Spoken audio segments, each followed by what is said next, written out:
Okay, before we begin with the announcements and everything, Rich, would you mind coming up here with me, please?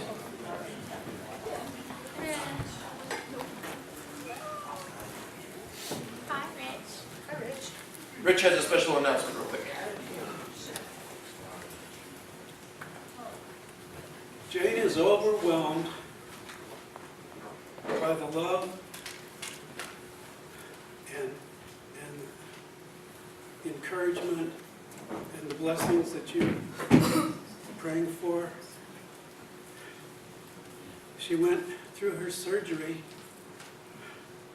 It was a God thing. It has been all along. She's never been as healthy as she is now.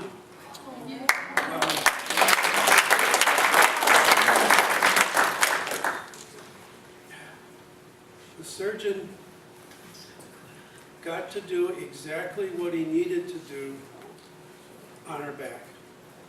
He put the screws in, he did everything. He was so pleased with how that worked out. Jane was so pleased when she woke up after the surgery and everything else that went with that. But once she gets through, the first wake up in the morning, and she gets some food in her and so on and so forth, she's just overwhelmed. She's blessed. And she thanks all of you for the prayers that you've given, and feel free to call her. Casey's got her phone number. I got her phone number. She'd enjoy visitors, or she'd enjoy calling. Just thank you so much for.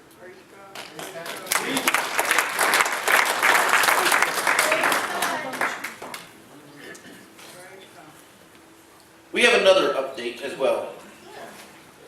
We have an update on Charlie. Charlie had a little bit of an accident this week, but he's okay.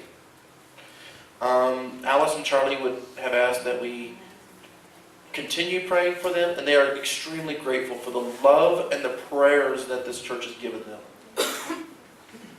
It means the world. It has meant the world to them. So from Charlie and Alice, thank you for your prayers and your love and your support for them. All right. Now the important stuff's out of the way. Do we have any birthdays or anniversaries this week? Anyone? Nobody? Honey. Honey? Yeah.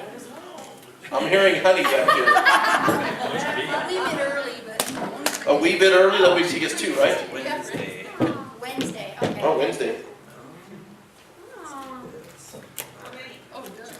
Yay. How many? Oh, we're 58 now. 58. 58 years. I'm speaking. Baby. Yeah. You're not quite ready for that senior discount yet.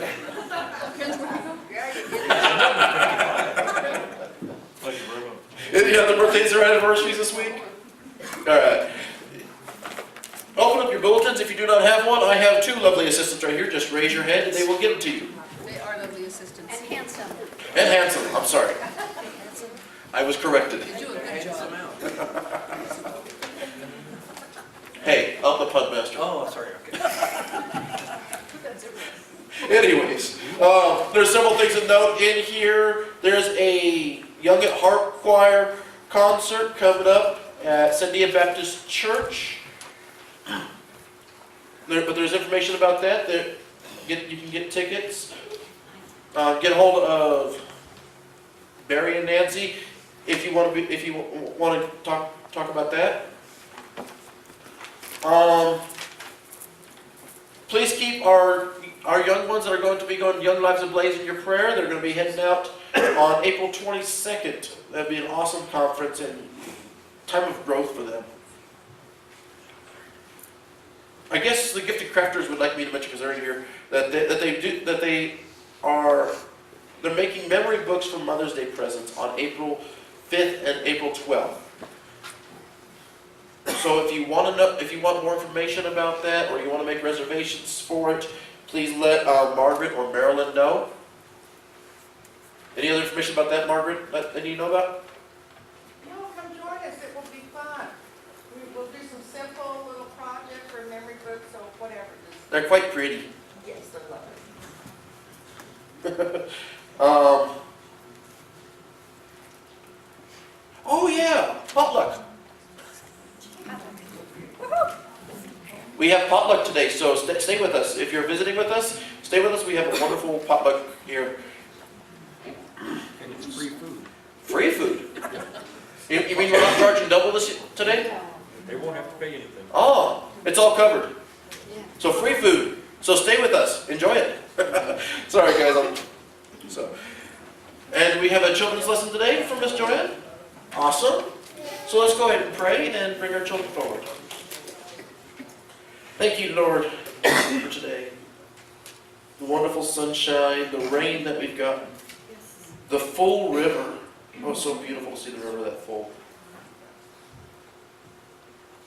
As you just continue to watch over us, bless us, lead us, and have us go by your business, your word, both in the church and in the world, so we may further your kingdom. Bless the message that you've given Casey, so that it may feed us and grow us. Bless the message that Miss Joanne has for the children, so that we as the adults may even learn from it. I thank you, Lord. In Jesus' name, amen. Children, you're welcome to come forward.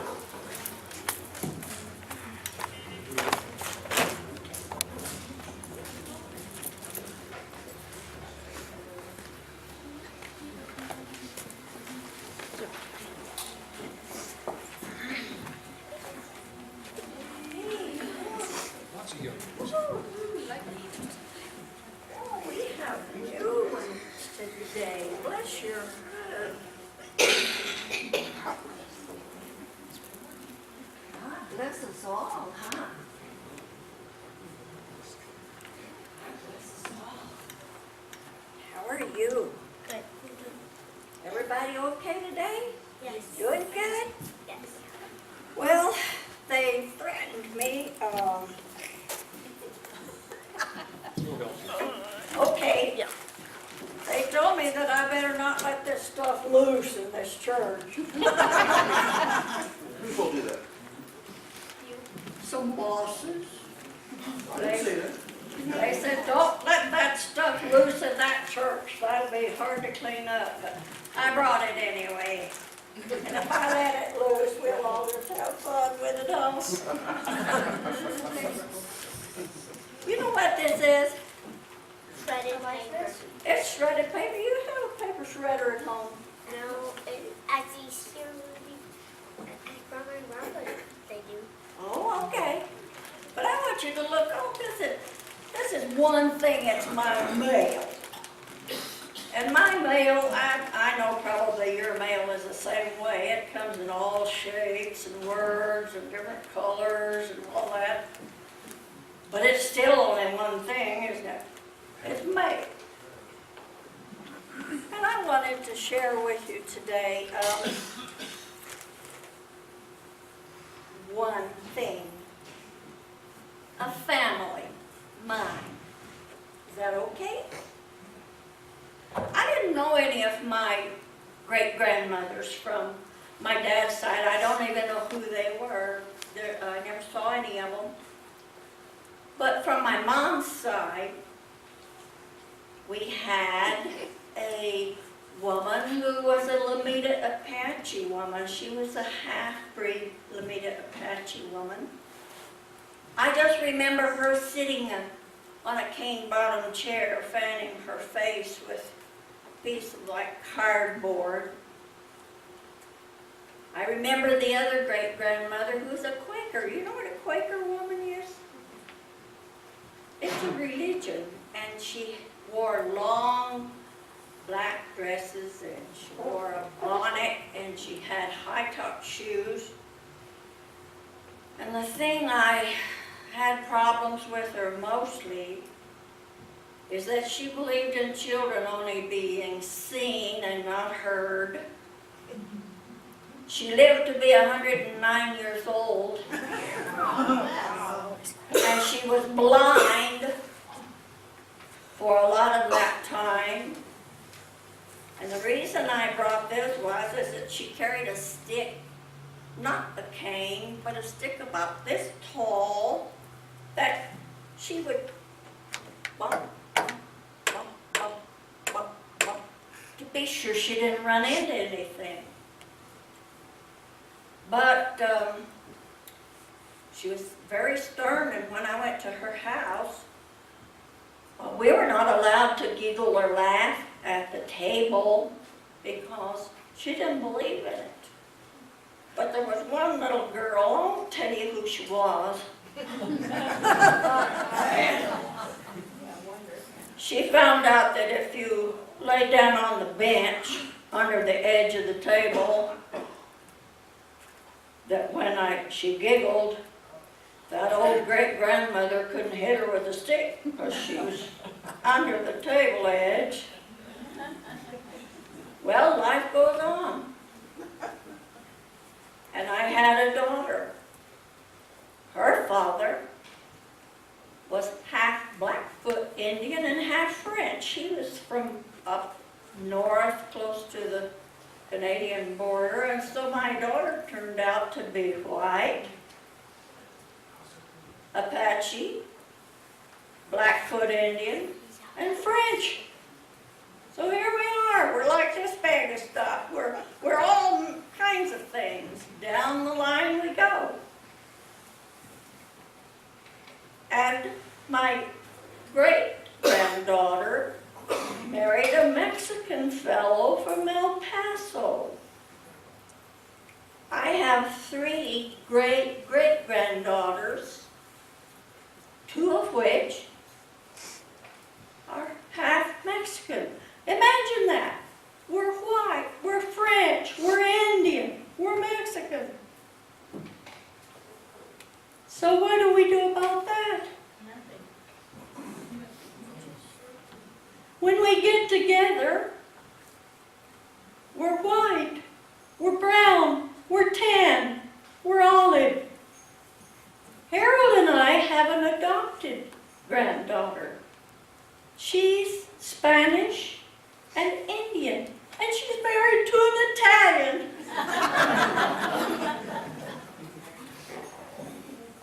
But I'll tell you one thing we all have in common. We're like this bag of shreds. It's all different colors, but it's still just one thing.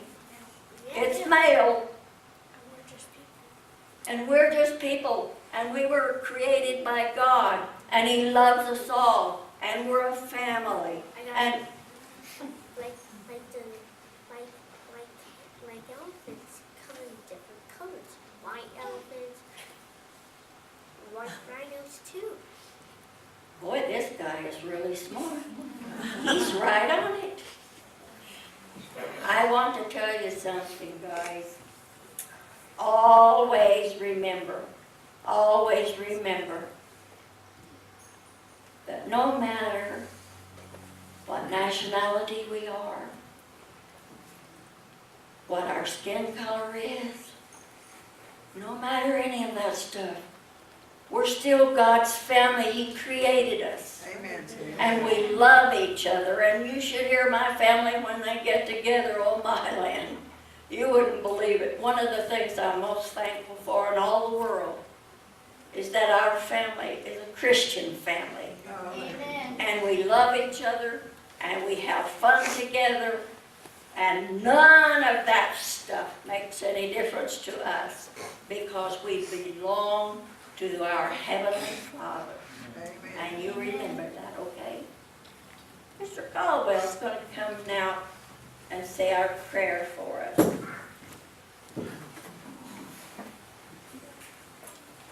Thank you, Joanne. Father, we come to you this morning. We thank you so much for the way you watch over us, the way you made us, for all your children. Father, we pray your blessing on each one. Help us to glorify and honor you, what we say and do. Ask your blessing on the service, the music, your honor and glorified in all things. Father, I ask in Christ's name. One thing I wanted to say before you leave, I always think about a song before. Usually when I'm preparing, I think about a song, and this song came to me this week. We are one in the Spirit. We are one in the Lord. And they'll know we are Christians by our love. You remember that, okay? Thank you. Psalm 95, verses 1 through 7.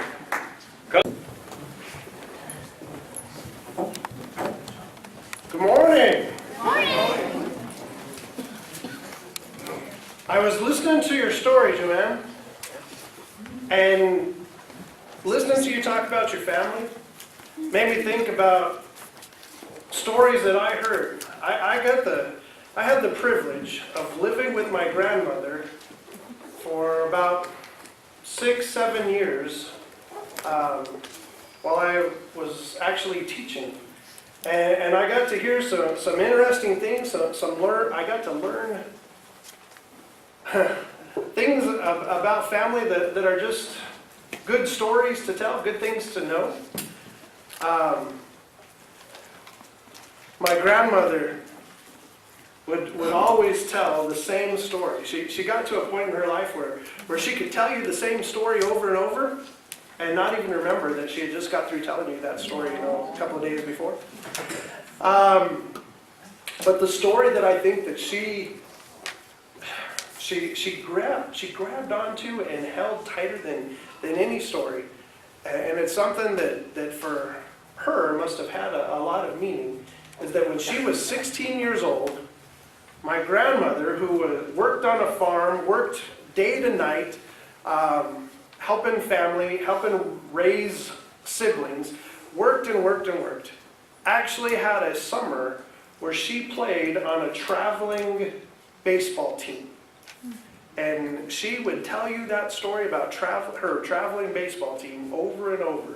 I don't know how far this team traveled. I don't know how good this team played. I don't know anything other than she was excited that she got to be on this traveling baseball team. And today, that's probably not something that's that amazing. We have kids in Little League or All-Stars or, AYSO or whatever it may be. But man, my grandmother could tell stories over and over, and it was just an amazing privilege that I got to listen and be a part of those stories. So thank you. Thank you for telling us about your family. But this morning, I want to talk to you all about families. If you got your Bible with you, we're going to be continuing on in Deuteronomy chapter 5. If you're keeping track, we're on the 5th commandment. Does anybody know what the 5th commandment is? Honor your father and mother. Honor your father and your mother. So we're going to be looking at Deuteronomy chapter 5, verse 16. Deuteronomy 5:16 says, "Honor your father and your mother as the Lord your God has commanded you, so that you may live long and that it may go well with you in the land your Lord your God is giving you." This is a command, and it's the first of the commands given to us on how we are to deal with the people around us. The first 4 commandments, we had talked about those. Those were all on how to deal with God, how to honor God, respect God, have no other gods before us. This is the first commandment that's talking about how we are to deal with other people. And when God tells Moses about these commandments, the very first one that he gives to tell us how to deal with the people around us, honor your father and your mother. Makes me wonder, how important was honoring your parents, honoring your father and your mother, how important is that to God? What do you think? Got to be pretty high on the list. Yes. It's the first one out of the chute when Moses is getting the commandments. First one that I'm dealing with the people around us about honoring our parents.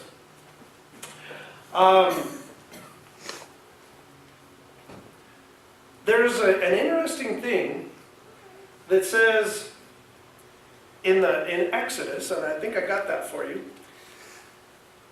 This idea of honoring your parents was so strong that there was a verse that I needed to show you from Exodus.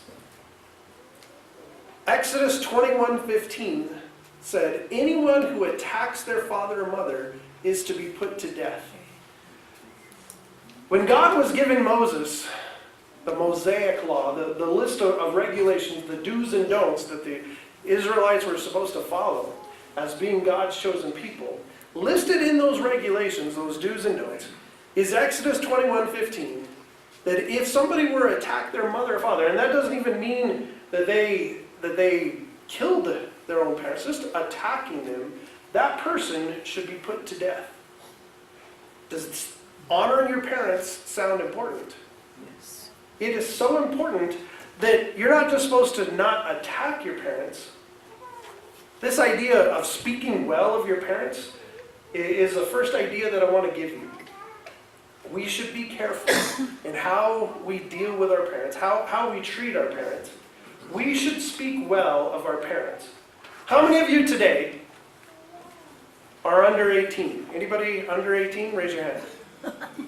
Under 18, raise your hand. Okay, Wayne, that's cheating. You're my age, so my hand's up. Never mind. All right. How many of you are over 18? I'm not asking for specific numbers, but over 18. Now I'm going to tell you all, whether you raised your hand the first time, you're under 18, good for you, congratulations, that's a nice number. Or you're over 18, that's the rest of us. You are to honor and respect and obey your parents, no matter what your age is. The Mosaic Law had said if you attack your parents, you're to be put to death. That's fairly reasonable. You should not attack people. If you did, you're going to expect something bad to happen to you. You're going to be put to death. But watch what this other verse right with that said. 2 verses later, this is still Exodus chapter 21 and 17, says, anyone who curses their father or your mother is to be put to death. If you had something against your family, you said something against your parents, if you said, well, my so-and-so dad, or my so-and-so mom, my blankety-blank father, according to what Moses was told, that person was to be put to death, just like the person, if you look, who actually physically attacked their parent. Do you think that they're talking about children only? The age requirement, maybe 18 and under? Is it adults still showing respect for their parents? So what we're going to do this morning, starting with this idea of speaking well of your parents, is we're going to talk about how today, whether you're under 18 or you're over 18, how can you honor your parents? How do you show respect? How do you show honor? Just like it said in Deuteronomy, to your father and your mother. Well, the very first one is you should speak well of your parents. I got to tell you, I taught school at La Merced 25 years, one crazy year I went to Blinn Middle School. Don't ask me about that. That was just a mistake. But in all that time, we had parent-teacher conferences twice a year. Are you all familiar with the idea of parent-teacher conferences? That shouldn't be new to you all. Parent-teacher conferences, parents show up in the fall, parents show up again in the spring, and they sit with the teacher and you go over how the student is doing with the teacher. I have, over those years, seen a huge range of parents. I had parents that would come in and they were so engaged and so on top of what was going on with their child. They knew about everything that I had to say sometimes before I even got to say a word. They knew how that child was doing. Turning in work, not turning in work. Behaving, not behaving. They knew all those things. I didn't even need to give them test scores. They knew usually how well their kid was doing with even test scores. Which, by the way, that's a fairly new thing, test scores. You understand PARC and SBA and all those state and national kinds of things. That's part of parent-teacher conferences. But I had a huge range, like I said. Sometimes I would get parents that had no idea how their child was doing. I would start off a conference, and by the way, when I went to UNM, go Lobos, went to UNM. I was told by my supervising teacher in my student teaching courses, whenever you have a parent-teacher conference, you always want to start with the good news. Tell them the good stuff first, and then you transition, you work your way into the bad stuff. Well, when I was a young teacher, I would follow that advice. Let me tell you. And sometimes I'd have to stretch. I'm like, they are good at showing up every morning. They come every day. Well, that doesn't mean that the parents were eager to get them out of the house every day. But I started with that advice, and I would work into problems. And I found that some families, when I would get into discussing things that kids just did not do well, maybe they were missing work, maybe they were not getting along well with the kids around them, maybe they just were tearing up things on the playground, or with other teachers, they would go to the cafeteria and do things, or library, whatever it was. If I had some bad news, there were some families that I would go through and say, okay, let me tell you about this and this and this. And I would say what the bad news kinds of things were. It was my job, I felt, to be informational, not judgmental. It was not my job to say, you know what you need to do? That was not my job. My job was just to say, let me tell you what I see going on in class. Let me tell you what I hear about going on the playground. Let me tell you what other teachers have told me about your son or about your daughter. My job was to be informational, not judgmental, not to tell them what to do.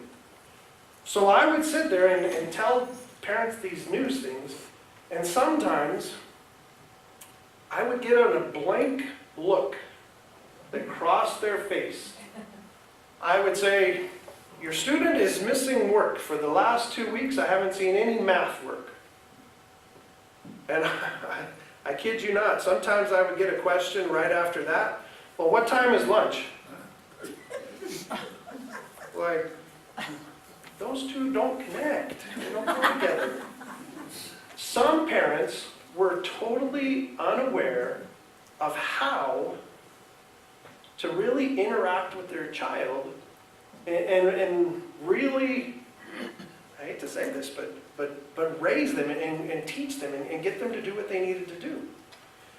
But it was still my job to just be informational and wait to see if that parent said, okay, what kinds of advice things do you have? What could I do at home? Which there were parents that would ask, okay, so you got such and such thing going on in school, what could we do at home to help with that? I had parents that were like that.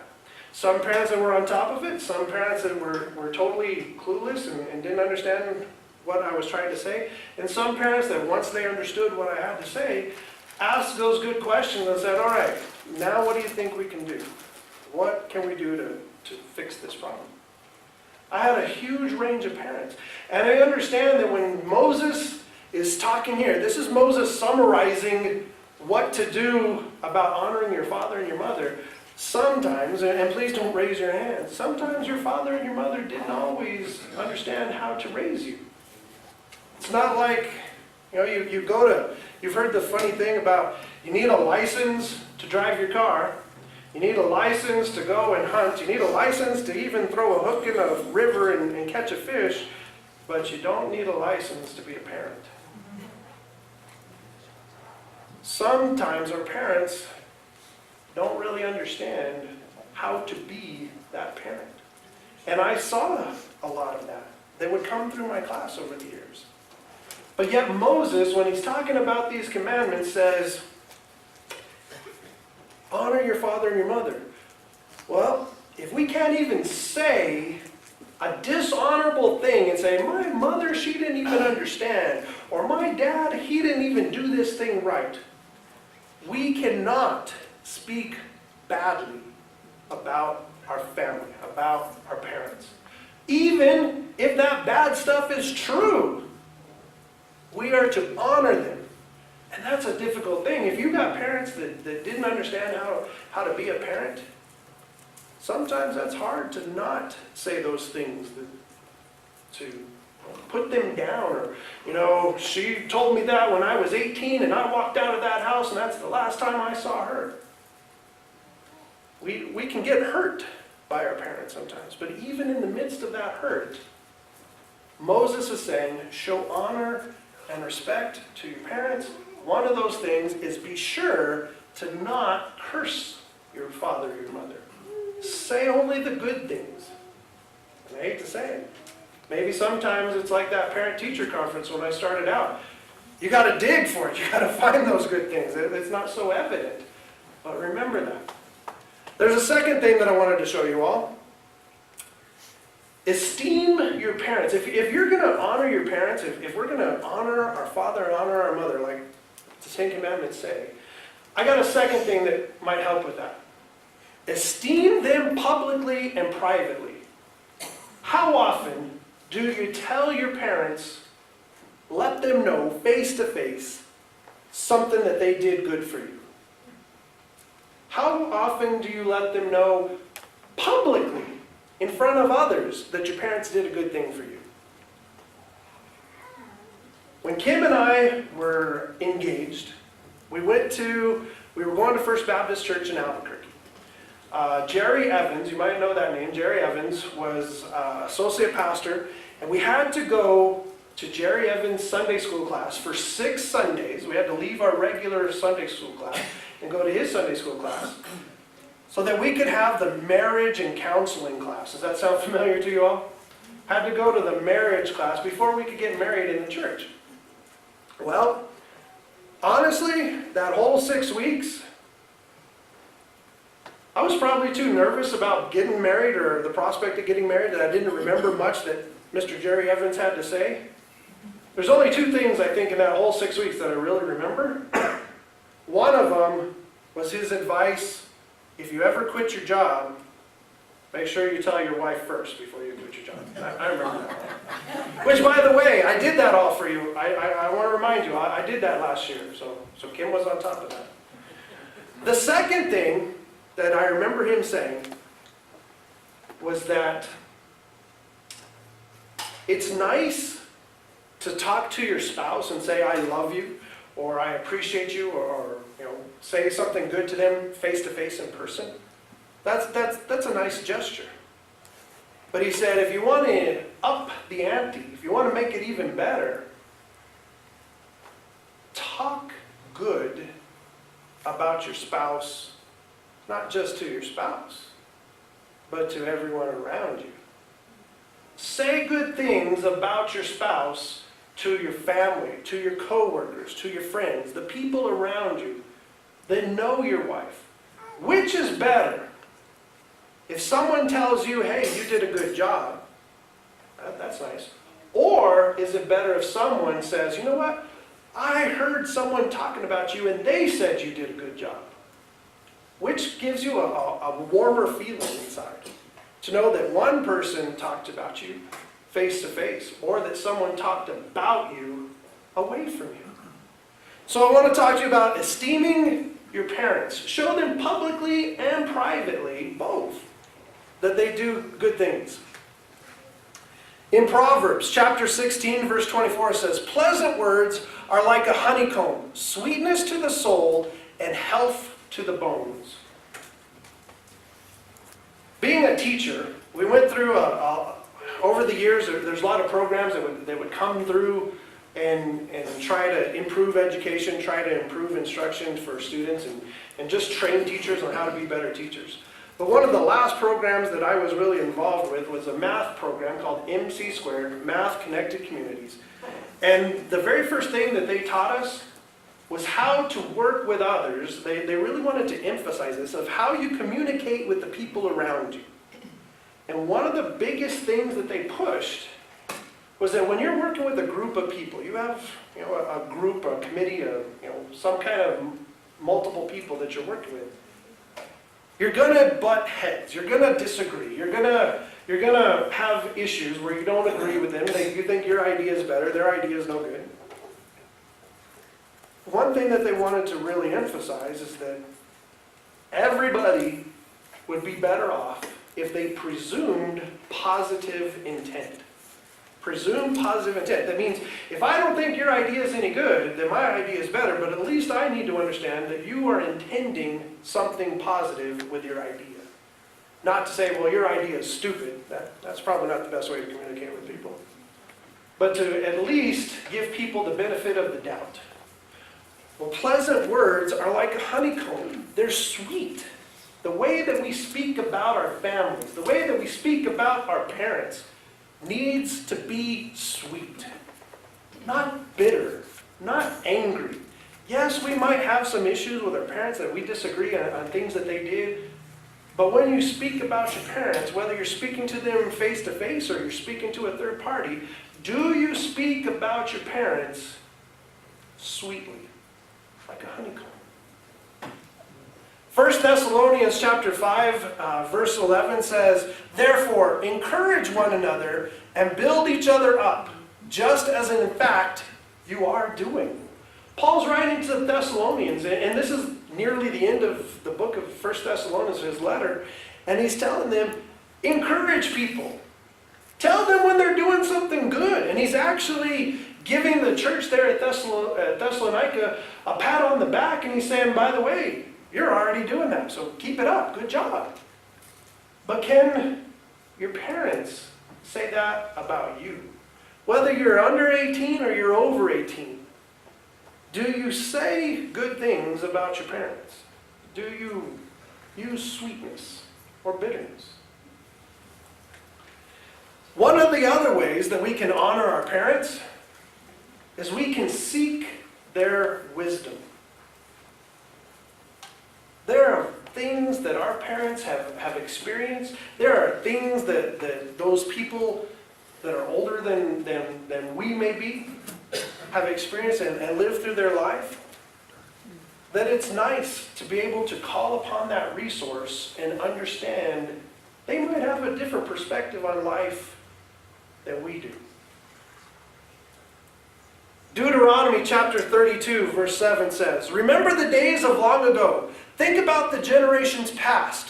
Ask your father, and he will inform you. Inquire of your elders, and they will tell you."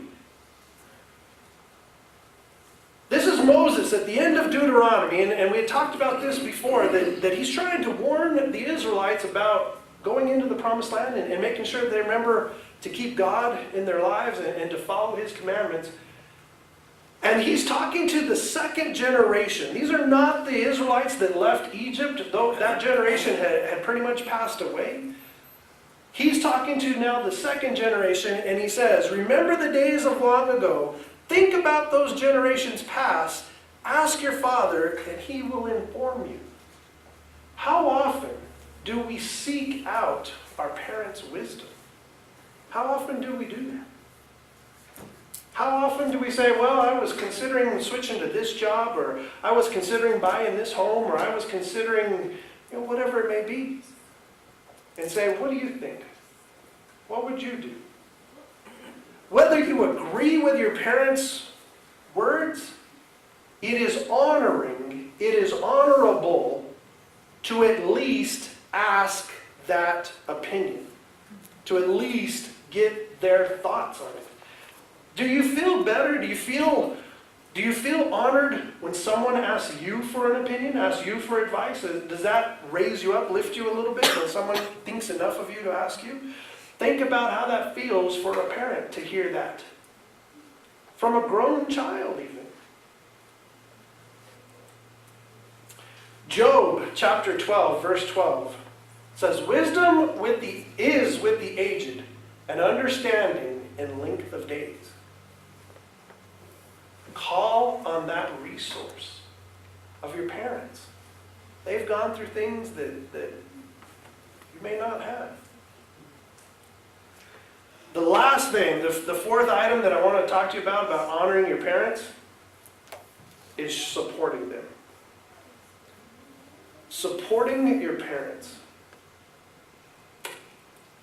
Psalm 71, and if you got your Bible, I would really encourage you to somehow in your margin or in your footnote or somewhere, mark Psalm 71.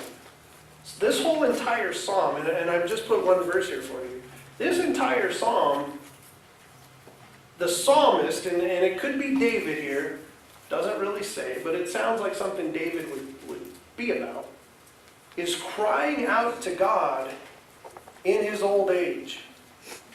And so if that's a time in your life right now, if you're wondering about your place in God's kingdom now in an older age and being an elderly person, Psalm 71 is a really good place to look at to understand how God works with our elderly. But Psalm 71:9 says, "And now, in my old age, don't set me aside. Don't abandon me when my strength is failing." We have to support our parents. David, if that's David's psalm, is crying out to God in his older age here, saying, "Don't throw me aside. My strength is failing. Now's the time to strengthen me." Our family's got to be the same way, our parents. If our parents are getting older, how do we support them? And support, I assume when I say the word support, you might be thinking financial support. That might be true, might be financial. But it's not just financial, it could be time. How much time do you spend? How much effort do you put into being with your parents? 1 Timothy chapter 5, verse 8 says, "But if anyone does not provide for his relatives, and especially for members of his household, he has denied the faith and is worse than an unbeliever." This is Paul writing to Timothy. And Timothy's in charge of a whole set of house churches, and he's trying to give Timothy an idea of how to go about the business of those churches. And he's saying that if the people in those churches are not providing for those elderly folks, and yet they're claiming to be Christian, look what he says. It is worse than being an unbeliever if you claim to be a Christian, yet you're not supporting your family in these ways. You're not supporting those elderly people in your church. Whether you're under 18 or you're over 18, whether you're still young and a kid in school, or whether you're a grandparent yourself, your parents are to be honored. Your parents are to be respected. It is the first commandment with a promise. Paul even talks about that in the New Testament. It is a commandment with a promise. Does anybody remember what Deuteronomy said when I first showed it to you? What is the promise? And you will live long in the days, or live long days in the land that I'm giving you. It's important to God that we honor our parents. Today I've given you 4 ways that you can do that. But this last one here, I think that's I might be hitting a little close to home. I might be stepping on some toes. Because if you're not supporting your parents, if you're not honoring them, if you're not respecting them, if you're not looking to them for that wisdom, it is worse than being an unbeliever. It is so important to God that this is something that we need to take seriously. We need to be a part of. Maybe you're at a time in your life where you might be that unbeliever. You might not be a Christian that's given your life over to Jesus. If that's true, maybe this is all sounding kind of foreign to you. And we're going to have an invitation time here in a minute. Our worship team's going to come up here when I pray. And if you want to know more about understanding life with God and how you can turn your life over to Him, come up and speak with me. If you need to, you're welcome to come and pray. We have our steps here. You're welcome to come up and pray. I know we've had a whole bunch of folks this week that have been in the hospital, had pretty important things going on in their lives.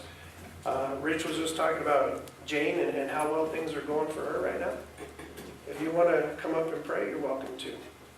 Maybe you want to just come and join our church. That would be wonderful. I'd gladly come in and accept you coming into our church. Maybe that's something you want to do. Well, Ted, let's pray and have your team come up.